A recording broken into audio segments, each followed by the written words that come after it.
महाराष्ट्रात महायुतीचं सरकार मोठ्या विजयासह सत्तेवर आलं, त्यावर अण्णांनी भाष्य केलंय. लोकांच्या विश्वासामुळेच सरकार सत्तेवर आल्याचा दावा त्यांनी केलाय. कोणताही पक्ष वा संघटनेत आचार विचाराची शुद्धता, त्याग आणि सत्याच्या मार्गावर चालण्याची आवश्यकता आहे. तेव्हाच जनता त्यांच्यावर विश्वास ठेवते, त्यांचं समर्थन करते, मतं देते, असं अण्णा हजारे म्हणालेत. राजकारणात योग्य दृष्टिकोन आणि नैतिकतेची गरज असते. जेव्हा लोक त्याग आणि सत्याच्या मार्गावर चालणारे नेते पाहतात तेव्हा त्यांचं समर्थन करतात, असा दावाही केलाय.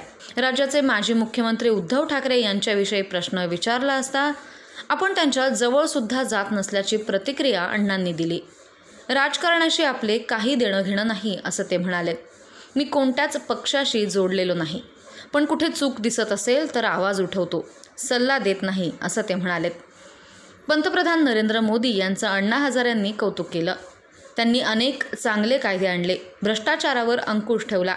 कायदे कठोर असतील तर समाजात सुधारणा होते, असं अण्णा म्हणाले.